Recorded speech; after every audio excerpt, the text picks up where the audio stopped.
Hey, what's going on YouTube? It's Joe back from TheJanticJournal. As you can see, I'm ready to paint up the Whirlwind frame, our Mad Pro spray booth in really good ventilation system. So I'm about to lay down primer. You saw in Mike's last video I was prepping the frame for paint. I got it hung up on the wall. I have my front wheel over here.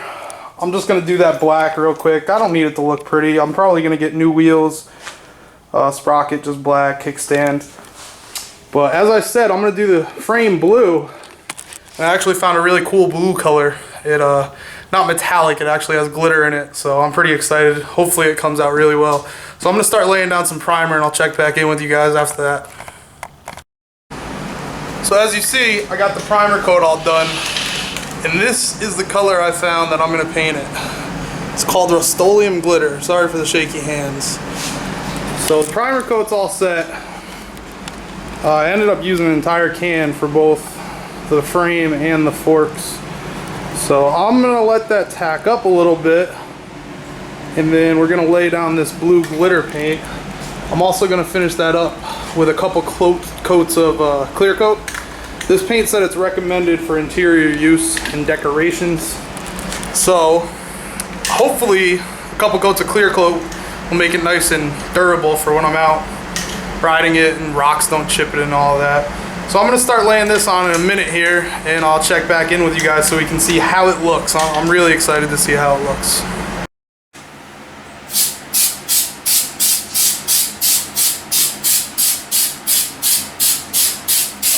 Alright, so I'm back here in the spray booth, we'll call it. Ran into a little snafu. One, that glitter paint, the way it's advertised, it doesn't say anywhere on the can.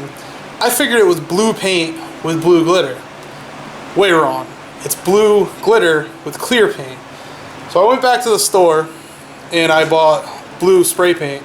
So I'm going to lay that down as a base coat and then just do a real light coat with the blue glitter. That should give it the shine that I really want for it, the nice shimmer in the sunlight. And then the glitter spray paint got clogged, so I had to buy another can of that. So I'm going to get to laying the blue base coat now, and then I'll check back in with you. Hopefully that will look decent, and then I'll lay down the blue glitter, and then finish it up with clear coat. Okay, so I just laid down the blue base coat. I think that's a really nice color blue. I'm digging it. I think it'll really pop once I get that glitter color on there, or the clear glitter paint. So it's not a professional job by any stretch of the word, but I'm not making a show bike. I just want to make it look nice. So I'm gonna get the glitter on there. And I got some blue paint on my nose. That's awesome. Later. Okay, so I just finished up the glitter coat and the clear coat. So let's check it out. So, can't really tell in this light, but there's quite a bit of glitter in this paint now.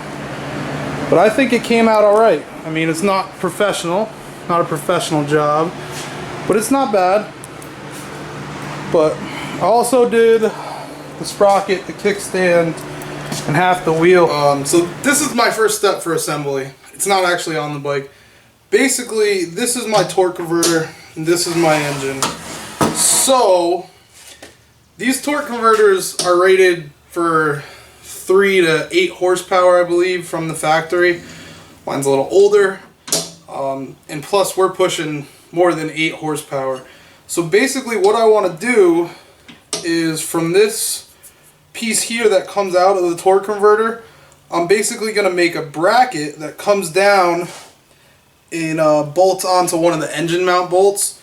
And the reason I'm going to do that, just add rigidity to it so it doesn't twist or anything like that when you're really giving power to it. Hopefully a bracket like that's going to stop this thing from twisting and bending and all, you know, because then you're going to run into chain issues, and then if that's crooked then the chain pops off. So I don't want to deal with any of that. So hopefully this bracket is going to be strong enough just to hold this thing square, because without it, the back half of the torque converter just hangs off the engine. And when you're giving it that power and that torque, it's going to have a tendency to twist. So I'm going to get to that. Haven't really quite figured out how I'm going to do it. But we got some scrap metal laying around. I'm definitely going to do something. So I was looking around the garage and I found a piece of 1 inch by 1/8, it looks like, piece of flat iron, and that's what I'm going to use. So if you come in here a little closer, you can see what I'm talking about. I have one of the engine bolts in there, so just for mock and seize purposes. Just a little bit of a bend. I'm not going to mark it, cut it shorter, because obviously this isn't going to work. But I'm going to cut it shorter, and then I'm going to weld it up in here right onto the torque converter body itself. So after I get to that, I'll cut it down, maybe try to get a couple shots of me welding, and then show you guys the final product. It's not going to take very long to do this.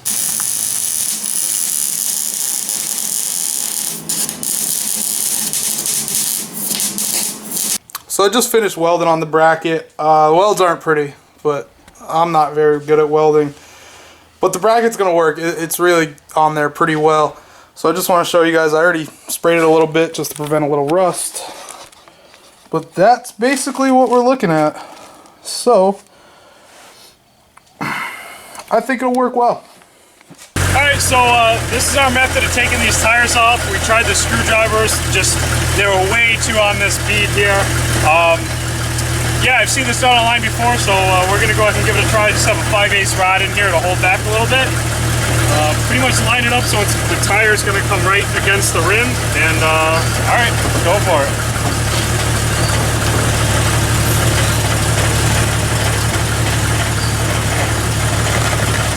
Go ahead. Now up, did it. Another try. Alright, go ahead.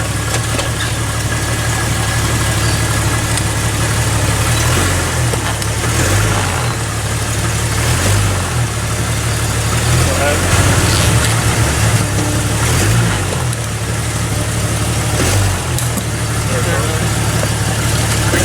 Yeah. Alright, that worked.